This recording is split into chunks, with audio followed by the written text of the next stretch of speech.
I'm kind of a guidance counselor to people who want to be entrepreneurs or are thinking about entrepreneurship, evaluating whether they want to be an entrepreneur or go to work for a company.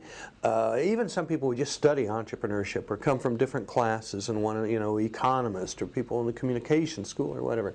So broad range of people. I've met with about 150 students on a one-on-one basis, usually about an hour apiece. About half of them are from the McCombs School of Business, both undergraduates and MBA candidates, and about half are from the rest of the university, with the biggest groups being the communication school, the engineering school, computer science school, and the economics department. But I have liberal arts majors, and I have people that range from freshmen to postdoc candidates.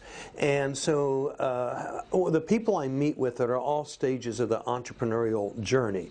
And so my job is to help anybody I meet, no matter where they're at in that game, to advance and move towards their own goals. And I have been mentoring, and I also teach one course in the University Extension, the night school, Foundations of Entrepreneurship, which I believe we're going to offer again in the fall of 2010. And I guest lecture at classes around the university, and I've reached over 5,000 students that way. But I have mentored entrepreneurs at every stage of the game, from 14-year-old students to 70-year-old men and women, for years and years. So I also, over the last 6 or 7 months, have met with something like 100 different entrepreneurs here in Austin, because I live out in Dripping Springs, out in the country now. I've got this office here on the university campus, and so it's just handier to have lunch or dinner with people in the local entrepreneurship scene, as they say. And the way it ties into the University of Texas, you couldn't have a university in Texas and not be somewhat entrepreneurial. This is one of the most entrepreneurial states in the nation, and Austin is clearly one of the most entrepreneurial cities in America. And so this university, by its nature, has that, and then the huge level of science and high tech, which is all around Austin and embedded in the university with computer science and engineering and everything.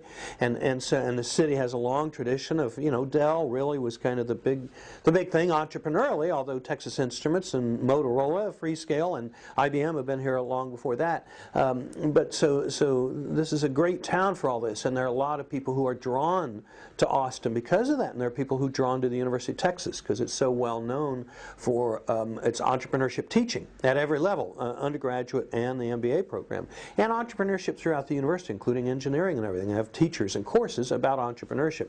So to the extent I can network into that, I can supplement those efforts. But a lot of the teachers are pretty buried just going class to class and keeping up with all the current students, where I have a more free-ranging capability, and I can meet with anybody from any school.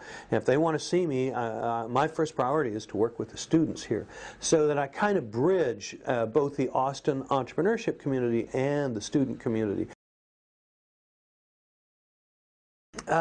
The thing about a big operation like the University of Texas is that you do have this huge, I think over 5,000 students in the engineering school. You have a large, world-renowned computer science school.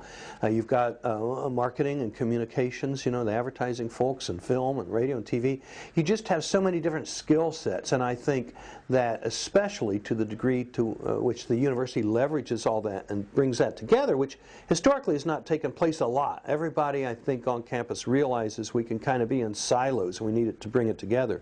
And while the first thought is, well, entrepreneurship, that belongs in the business school, well, yeah, somewhat, but not really. I mean, entrepreneurship is everywhere. Now, entrepreneurship's over in the nonprofit world and the LBJ school and all that. So to the extent that if somebody wants to come and learn and to be linked up with other students. I just met with a student who has a wonderful website idea. She is an undergraduate in the business school, and I said, look, you need to find somebody. She said, what do I do next? And I said, you need to find somebody in the computer science school who gets excited about this idea, so they'll work for free or work for stock or whatever, and get a mock-up, get a prototype of your website and begin showing it to friends and testing it on people. So the university just, there is so much brain power on this campus, and how you mobilize that and use that to support entrepreneurship. And I believe everybody around here wants to do that.